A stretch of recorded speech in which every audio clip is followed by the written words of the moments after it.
Salmo de número 27, que foi lido aqui nessa noite, versículo 4. Uma coisa pedi ao Senhor e a buscarei, que eu possa morar na casa do Senhor todos os dias da minha vida, para contemplar a formosura do Senhor e aprender no seu templo.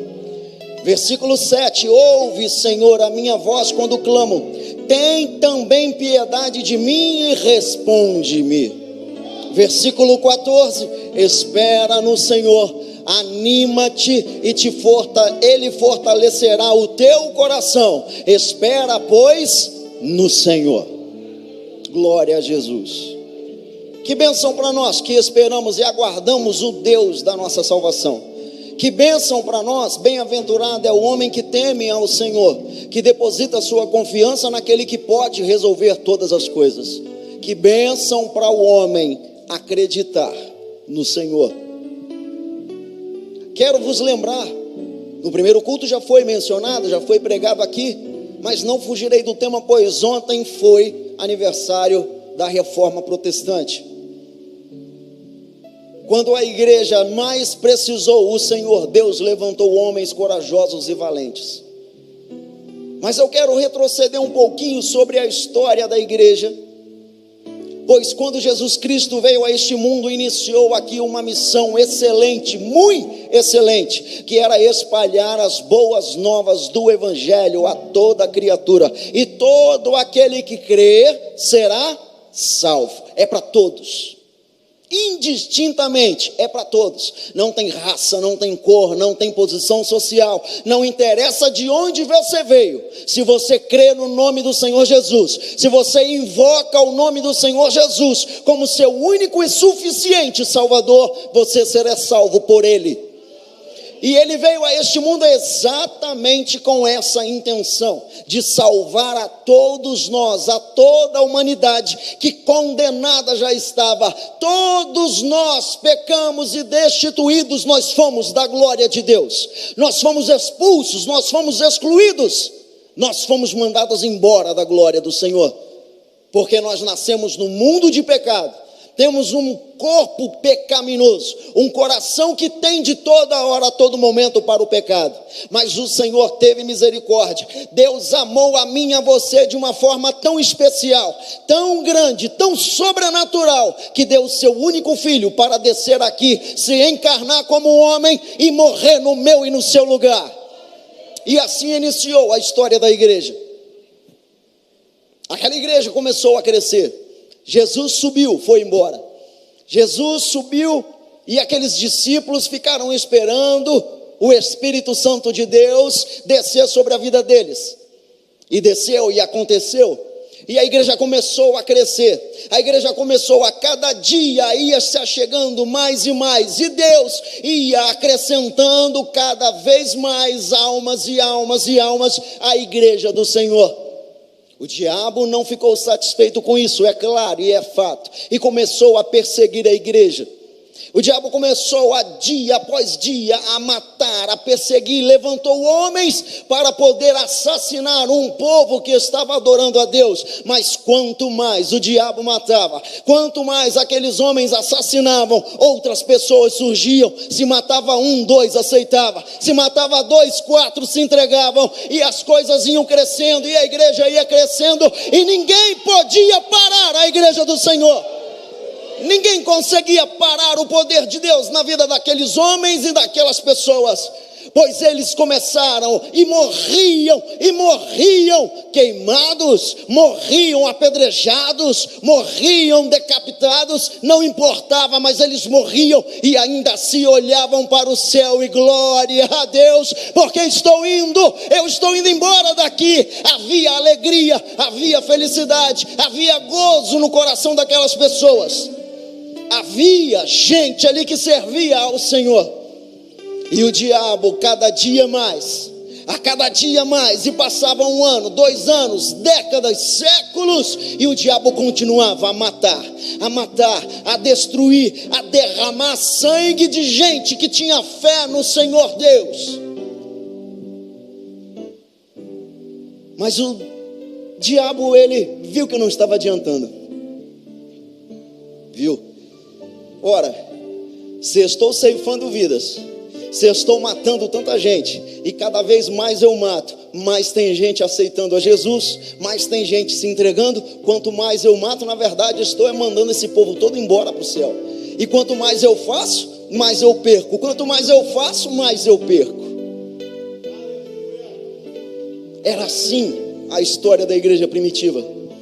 Uma igreja perseguida, uma igreja que adorava ao Senhor nas caladas, nas escondidas, pois não tinha liberdade nenhuma para expressar a sua gratidão ao seu bom Deus.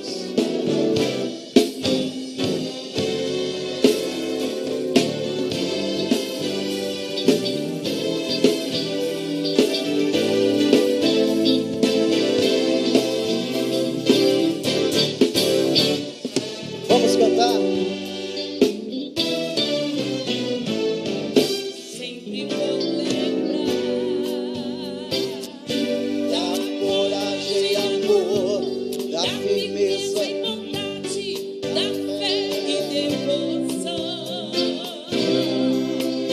da da igreja dos tempos de Paulo, de Pedro e João, que acontecia, que enfrentavam a fúria de Roma, mas nunca nunca negavam sua fé de Cristo. É um exemplo pra mim, verdadeira lição.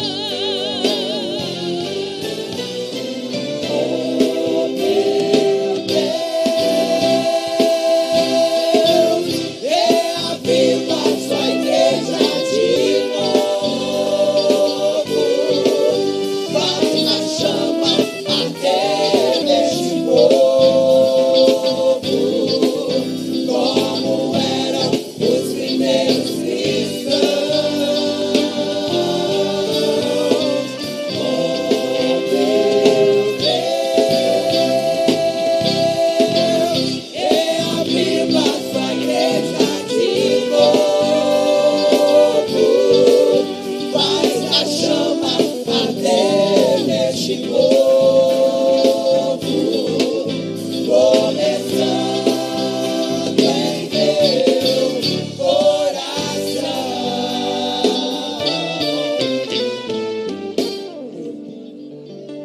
mas não acabou. Como eu falei, o diabo, ele vendo aquilo tudo, quanto mais matava, mais gente nascia. Quanto mais tirava a vida, mais Deus dava vida a outras pessoas, pois nasciam de novo e recebiam as misericórdias do Senhor, as bênçãos do Senhor. O diabo então mudou de estratégia.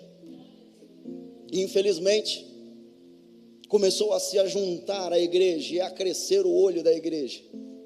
A igreja começou a se contaminar com este mundo que aí está fora. A igreja começou a querer cobrar e cobrou impostos, taxas, indulgências, a querer ganhar muitos e muitos, milhares e milhões de dinheiros. Entrou na soberba, entrou na altivez, entrou e mergulhou no pecado. O diabo, não conseguindo ir contra a igreja e massacrando os crentes, que isso não estava adiantando, fez com que o coração da igreja, especialmente da liderança, se engordurasse com o pecado e conseguiu contaminar e manchar a igreja. Começou a entrar no meio da igreja a idolatria, começou a entrar no meio da igreja a mistura pelo pecado, pelos costumes errados, que Deus não gostava, que Deus não tinha prazer algum, e aquele povo começou a se contaminar e começou a cobrar. Você quer ter um pedacinho do céu? Paga tanto. Você quer ter o perdão? Paga tanto. Você quer ter isso ou aquilo? Paga tanto. Tudo era dinheiro, tudo era movido a dinheiro, e a própria Bíblia nos fala que o amor a esse dinheiro é a raiz de todos os males. E a igreja começou a entrar por esse caminho tenebroso e escuro, e o diabo começou a fazer e a infernizar a vida da igreja, mas de uma forma muito sutil, de uma forma muito obscura, nebulosa, no meio da escuridão, onde ninguém o via. Quando Deus começou a levantar levanta outro, fala uma palavra aqui, fala uma palavra ali, passa tempos e tempos, e Deus vai falando, até que um dia Ele levantou um homem. Não foi apenas Martinho Lutero. Quantos homens Deus usou, e através de todos eles, Ele fez a maravilha da reforma, do protestantismo sobre a face da terra, da igreja que estava perdida.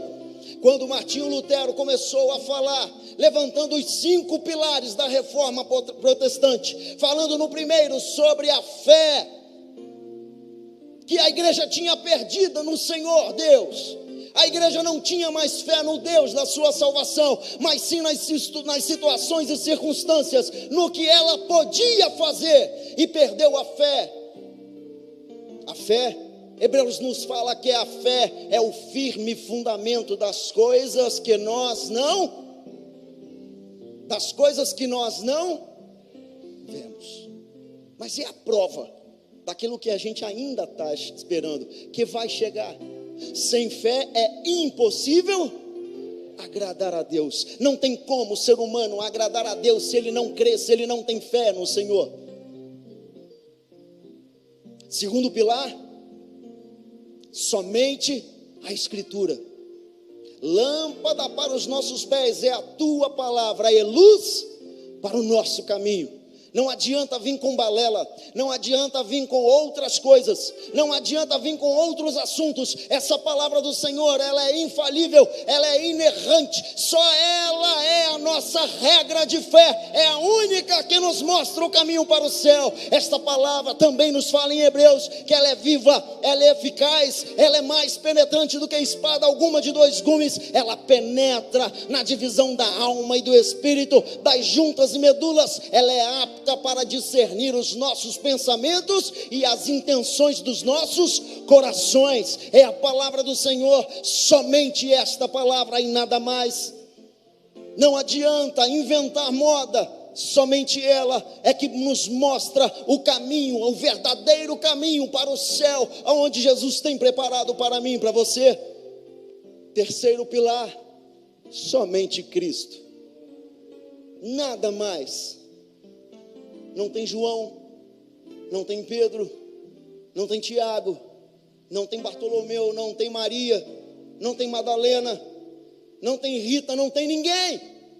Somente Cristo é que pode mudar a minha situação e a sua situação. Somente Cristo é o cabeça da igreja e mais ninguém. Somente Ele é que pode transformar as nossas vidas. Cristo é o que está acima de todos nós. Nenhum outro nome tem poder para salvar, nenhum outro nome tem poder para levantar o pecador, nenhum outro nome tem poder para repreender a enfermidade, nenhum outro nome tem poder para perdoar os nossos pecados. É exclusivo de Deus, é exclusivo do Senhor Jesus Cristo. Somente Cristo na nossa vida, somente Cristo no meio da sua igreja e nada mais. Quarto pilar, somente a graça. Só a graça de Jesus. Não adianta, você faz o que você quiser, trabalhe do jeito que você quiser, mas no final da conta, só a graça de Jesus é que te salva. Você pode ser a melhor pessoa do mundo, entenda isso. Você pode cumprir com todas as leis, com todos os rituais, ser o melhor cidadão do mundo, o melhor crente, o mais exemplar, mas isso não te salva. Somente a graça. Não adianta você comprar nada, não adianta você fazer nada, que nada disso te salva. Toda a nossa boa conduta é consequência da transformação do Evangelho em nossa vida, mas nada do que possamos fazer pode salvar a nossa vida, apenas somente a graça. E essa graça não é vendida, essa graça ela não é trocada, essa graça não é negociada, essa graça é dada por Deus de graça, para aquele que se arrepende, para aquele que se entrega ao Senhor, e nada mais do que isso. Não adianta. Não adianta, não tem igreja, não tem denominação, não tem religião, não tem pastor, não tem apóstolo, não tem bispo, não tem papa, não tem nada que possa nos salvar, exclusivamente a graça de Jesus, o favor que Ele fez por nós, um favor que eu não merecia, um favor que você não merece, o favor que nós não merecemos, mas mesmo assim Ele se doou por cada um de nós, se entregou por mim e por você, a graça do Senhor Jesus Cristo. Por último, o quinto pilar: glória somente a Ele, a mais ninguém. Não, a glória não é da igreja, a glória não é do nome da igreja, a glória não é do pastor, a glória não é de um homem, de uma mulher, a glória não é de uma situação. Deus, Ele não divide a glória dEle com ninguém, somos exclusivos dEle, vivemos para Ele, por Ele, nada mais do que além, nada. Em Romanos, no capítulo 11, nós temos um texto lindo e maravilhoso. Romanos capítulo 11, lá no versículo 30, por gentileza. Romanos capítulo 11, versículo 30 até o 33. Porque assim como vós também antigamente fostes desobedientes a Deus, mas agora alcançastes misericórdia pela desobediência deles, assim também estes agora foram desobedientes para também alcançarem misericórdia pela misericórdia a vós demonstrada. Porque Deus encerrou a todos debaixo da desobediência, para com todos usar de misericórdia. Ó profundidade das riquezas, tanto da sabedoria como da ciência de Deus! Quão insondáveis são os seus juízos e quão inescrutáveis são os seus caminhos. Porque quem compreendeu o intento do Senhor, ou quem foi o seu conselheiro? Porque quem compreendeu o intento de Deus? Quem é maior do que Deus?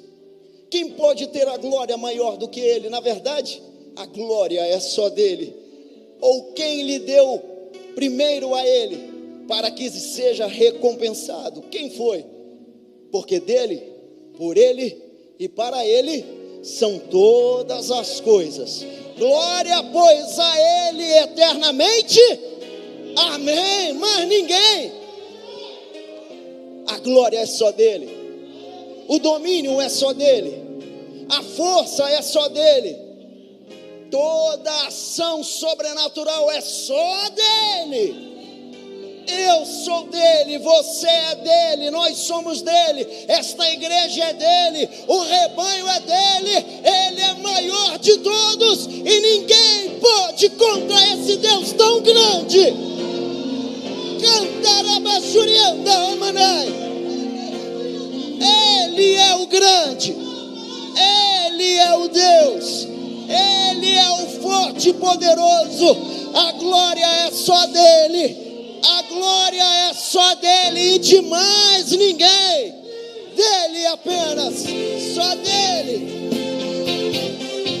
Oh, aleluia.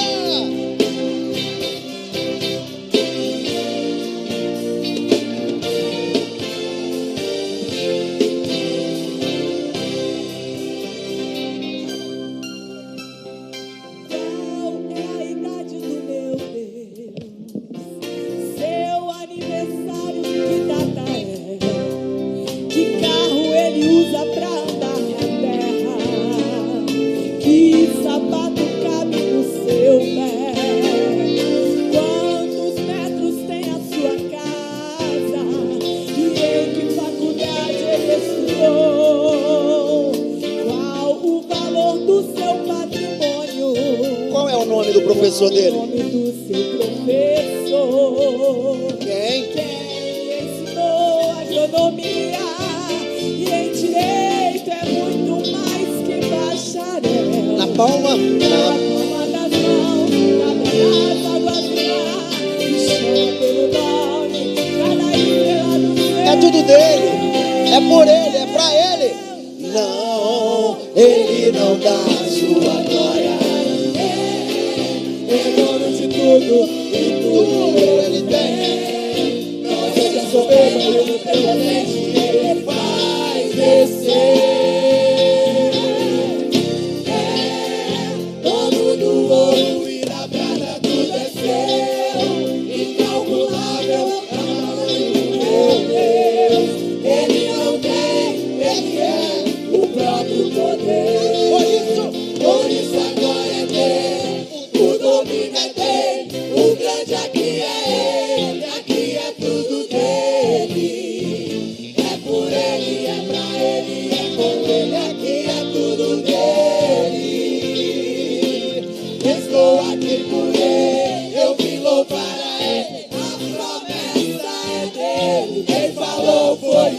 ele e quem não concordar com o que ele faz vai reclamar a ele. Oh, glória! A igreja é dele. Somente a fé, somente a Escritura, somente Cristo, somente a graça e a glória, somente dele e de mais ninguém. Acabei não, cheguei só na metade. Aguenta a mão aí, segura. Vimos no começo da história que o diabo começou a matar a igreja, mas não adiantava.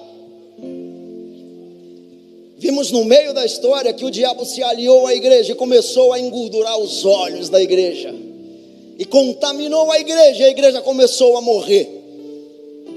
De outra forma, matar do mesmo jeito, mas começou a matar de outra forma, de uma forma mais nebulosa, de uma forma mais medonha, mais sutil, podemos falar até que mais inteligente. Mas Deus, em sua infinita misericórdia, veio com essa bomba e jogou. Olha aqui, tem que ter fé, e essa fé é só em mim. O que só vale é só a Escritura, é palavra santa e nada mais. Quem é o dono desse lugar sou eu, é só Cristo. A graça é só minha e de mais ninguém. Não tem ninguém que salva, só eu que perdoo. É só o meu favor que pode fazer. E tudo isso que vocês estão fazendo, se não for para mim, não serve para nada, é tudo meu, a glória é só minha. E daí nasceu, novamente, floresceu o fogo do Espírito Santo na vida daqueles que realmente queriam servir e temer ao Senhor. E Deus foi operando, e o protestantismo foi se espalhando, e a igreja foi novamente florescendo e foi crescendo, e estamos até hoje. Porém, no meio disso tudo, o diabo se levantou de novo, porque o diabo antes queria vender o céu, mas agora ele está vendendo a terra. Antes as pessoas falavam, a igreja falava e as pessoas aceitavam, davam o que não podia, pagando por um pedacinho do céu, pagando por um perdão. Agora a mensagem da igreja é terrena. A igreja vende uma fé em Deus que pode te abençoar, prosperar a sua vida terrena de forma miraculosa e maravilhosa. A mensagem inverteu. Pelo menos antes, não sei se melhor, pior, nem sei, mas pelo menos alguém comprava o céu. Agora estão comprando é a terra para ficar por aqui mesmo. Estão comprando é um pedaço de terra, estão comprando é um carro, estão comprando é um apartamento, estão comprando é um emprego bom, estão comprando uma vida boa, estão comprando tudo que tem nesta terra e estão se esquecendo do céu. Quando Jesus fala bem assim, olha, prestem atenção, não ajunteis aqui nesta terra tesouros aonde a ferrugem, a traça corrói tudo, o ladrão arromba e furta. Ajunteis tesouros no céu, onde lá a traça e a ferrugem não corrói, onde o ladrão não pode roubar. Onde estiver o seu tesouro, ali estará o seu coração. Entendeu a mudança? A mudança da mensagem mudou. Agora nos prometem coisas aqui na terra. Aonde o Senhor Jesus falou isso, não coloca o teu tesouro, o teu coração nisso. O teu tesouro está guardado no céu. Tenha o suficiente de cada dia. Eu preguei isso aqui domingo passado. Não se inquietem, não andeis ansiosos por coisa nenhuma, eu estou tomando conta de tudo. Mas o evangelho hoje, mesquinho, miserável, fajuta, falso, mentiroso, está levando muitos à perdição. Estamos vivendo um tempo desértico, estamos vivendo um tempo de sequidão nas nossas vidas, aonde você olha para a igreja e não tem mais o agir de Deus, não tem mais o operar do Senhor, e buscam bênçãos. O que querem é bênçãos, mas não querem a presença de Deus na vida, a que resolve todas as coisas. Por isso, eu quero contar uma história para vocês, que está no primeiro livro de Reis, capítulo 16, capítulo 17, capítulo 18 e segue assim por diante. Existiu um rei em Israel, por nome Acabe. Aquele rei, dentre todos que passaram, foi o pior de todos, pois ele se deixou contaminar pela idolatria. Ele se deixou contaminar pelos cultos a deuses estranhos, estava se prostituindo espiritualmente e fazendo todo Israel também se prostituir espiritualmente. Casou-se com uma mulher chamada Jezabel, uma pagã, que levou para Israel, lá para Samaria, os cultos a Baal, os cultos a deuses estranhos. Acabe ergueu o templo, Acabe ergueu altares, poste, tudo que você imaginar, e Deus se irou, Deus se revoltou, pois aquele povo estava se prostituindo, estava deixando o Deus verdadeiro e santo para se contaminar com coisas impuras dessa vida. Acabe foi rei por 22 anos em Samaria, quando de repente Deus levanta Elias e fala com ele: Elias, corre lá, Acabe, e fala com ele. Elias foi, correu a Acabe e falou: olha aqui, Acabe, a partir de hoje, nenhuma gota d'água, nenhum orvalho, nem chuva cairá sobre a terra, enquanto eu não disser para cair. E foi embora. Passou-se um dia, passou-se uma semana, um mês, 6 meses, um ano e meio, 2 anos e meio, nada, já estava todo mundo desesperado, querendo as bênçãos de Deus, a chuva que caía sobre a terra. 3 anos se passaram sem uma gota de chuva sobre a terra, quando de repente Acabe se levantou e falou com Obadias, o seu servo, falou assim: Obadias, você vai para um lugar e eu vou para outro. Nós vamos procurar comida para os cavalos, para que eles não morram de fome, para os animais, porque não havia nada, nenhuma gota d'água, e Samaria estava passando por uma fome terrível, tempo de sequidão na vida, pois eles se afastaram do Senhor. Quando Obadias saiu, claro, obedeceu, saiu para um lado, Acabe para outro. Com quem ele se encontrou? Com Elias. Quando ele viu Elias, se prostrou: meu Senhor, és tu, Elias? E ele falou: sou eu mesmo. Vá até Acabe e fala que eu quero me encontrar com ele, porque Deus já tinha mandado Elias voltar. Acabe chegou para Elias e falou: és tu, perturbador de Israel, né? Acabe falou para ele: eu não, meu querido, sou eu não. Quem está perturbando Israel é você e a tua família, que está levando Israel para a perdição. Fala para Israel se juntar lá no Monte Carmelo, e nós vamos ver quem é Deus nessa história.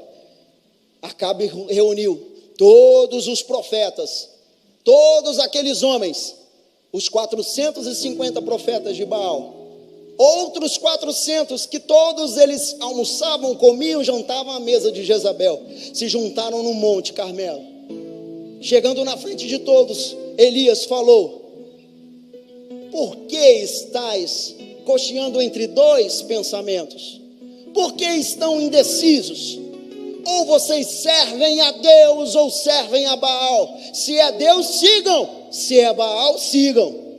O povo ficou murcho, quieto e calado.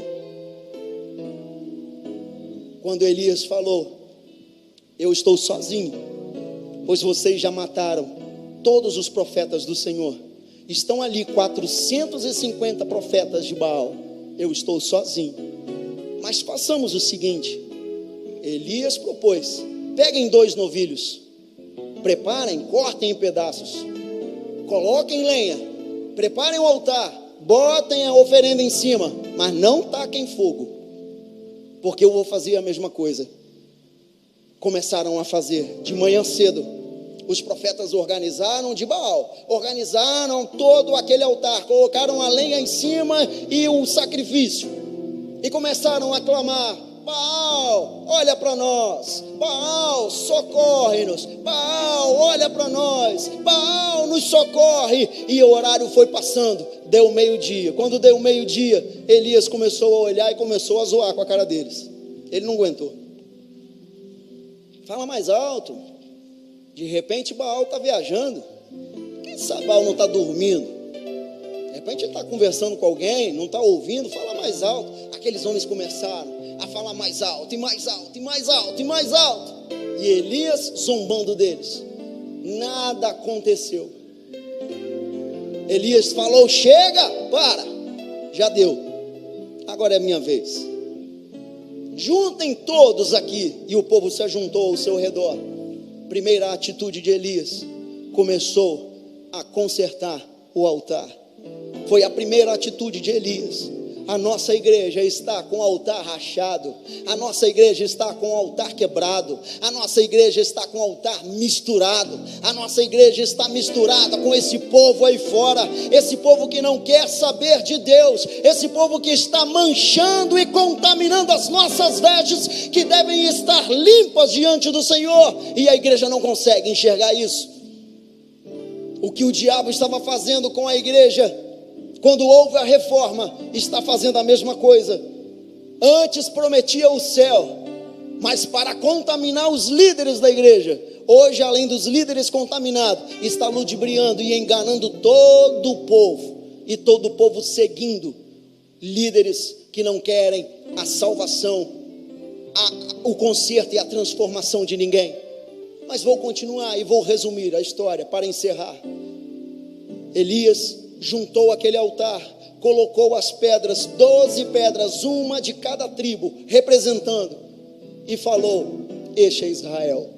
Colocou a lenha, colocou o novilho em cima, virou para aqueles homens e fala: peguem taças grandes, cheias d'água. Ele tinha aberto uma valeta em volta do altar, e ali cabria mais ou menos uns 12 litros de água. Jorrem, coloquem água. Colocaram uma vez, façam de novo, fizeram pela segunda vez, façam novamente, fizeram pela terceira vez, e a água começou a jorrar de altar abaixo, enchendo toda a valeta,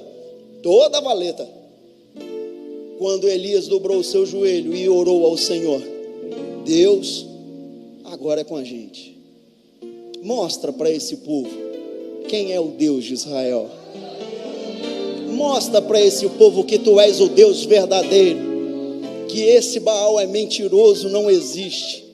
Mostra para este povo que eu sou o teu profeta, que eu estou falando a verdade. Mostra para eles. Enquanto Elias orava, desceu um fogo do céu e começou a consumiu aquele bezerro que estava ali em cima, consumiu a madeira, consumiu as pedras, tomou toda a terra, lambeu toda a água. Quando o povo viu aquilo, falou: verdadeiramente o Senhor é o Deus de Israel, o Senhor é o Deus de Israel, o Senhor é o Deus de Israel. Acabou não. Qual era o problema deles? Sequidão. Muitos estão por aí pedindo, correndo atrás de bênçãos, não é isso? Israel também precisava da bênção da chuva. Depois que isso aconteceu, depois que Israel se arrependeu, Elias mandou os profetas: agora vem cá vocês, todo mundo, desce aqui. Matou um por um, matou, exterminou, não sobrou um. De repente, todo Israel se arrependeu e reconheceu o poder de Deus. Só o Senhor é o Deus de Israel. Foi quando Elias mandou o seu moço subir e falar, e falou com ele: olha lá para a banda do mar e vê se você enxerga alguma coisa. O moço foi a primeira vez: meu senhor, vi nada. Mandou ele de novo: meu senhor, eu não vi nada. Terceira, não vi nada. Quarta, quinta, sexta, não vi nada.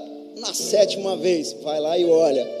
Quando ele foi na sétima vez, ele viu e voltou: meu senhor, eu estou vendo uma nuvem do tamanho da mão de um homem. Então você corre, acaba e fala para ele ir embora, porque vai chover agora sobre Israel, e a chuva vai pegar ele se ele não for correndo. O que eu quero dizer com a igreja nessa noite é que primeiro nós precisamos do fogo de Deus, para depois ter a chuva do Senhor sobre a nossa vida.